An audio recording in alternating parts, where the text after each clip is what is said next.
La semaine dernière, dans Mariée au premier regard, les téléspectateurs prenaient les aventures de Geoffrey et Cindy, compatibles à 76%. Après leur lune de miel, les candidats ont eu l'occasion de dévoiler leur nid douillet. Ainsi, après avoir passé un week-end à Grasse chez Cindy, c'est Geoffrey qui devait l'accueillir chez lui à Marseille. Malheureusement, tout ne s'est pas passé comme prévu. Et pour cause, le nageur professionnel a présenté un appartement encore en travaux et aux nombreux problèmes. Il a notamment choqué lorsqu'il a été révélé qu'il n'avait pas de toilette fonctionnelle. Résultat, son appartement a été qualifié d'insalubre. Je suis dégoûté de l'accueillir dans cet appartement-là. Ça me casse les bonbons, confiait-il, gêné. Depuis, sa réputation en a pris un coup. Alors que ce lundi 20 juin, son divorce avec Cindy a été annoncé à l'antenne, Geoffrey a eu l'occasion de s'expliquer. Pour Télévision Magazine, il révèle surtout avoir été poussé à ouvrir les portes de son domicile, contre son gré.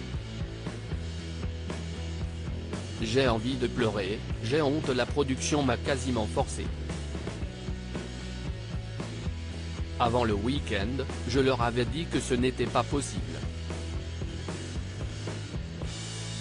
Je venais d'acheter cet appartement et je n'y habitais pas car il y avait des travaux à faire, notamment au niveau des toilettes où il y a un problème de canalisation lié à tout l'immeuble.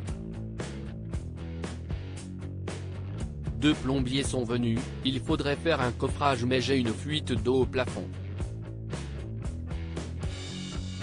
Bref, pour en revenir au tournage, la production m'avait dit qu'il y aurait simplement une petite séquence chez moi. La journaliste me disait que les gens allaient ainsi s'identifier à moi, qu'ils verraient où je vis, etc. Et avec la fatigue des tournages qui durent jusqu'à plus d'heures, j'ai dit ok, a-t-il confié. Geoffrey assure avoir même proposé de séjourner à l'hôtel avec Cindy pour éviter toute situation inconfortable. J'étais encore dans les cartons, je n'avais même pas le gaz. En plus, cette semaine-là, il y avait une grève des éboueurs à Marseille et des travaux se produisaient devant chez moi pour l'installation du tramway. On le voit à ma tête de toute façon, je suis gêné, je n'ai pas envie qu'elle voie ça. J'ai envie de pleurer, j'ai honte. Je me suis dit que ma mère allait voir ça. Je passe non seulement pour quelqu'un qui n'a pas eu d'affection envers elle mais aussi pour quelqu'un de sale, s'est-il désolé. Le meilleur ami de Frédéric Bousquet est ensuite devenu la cible des critiques, je me fais traiter de SDF, de gamin attardé.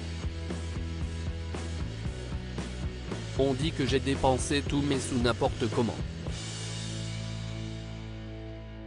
On dit même que j'ai pris un faux appartement pour ne pas montrer que j'étais riche.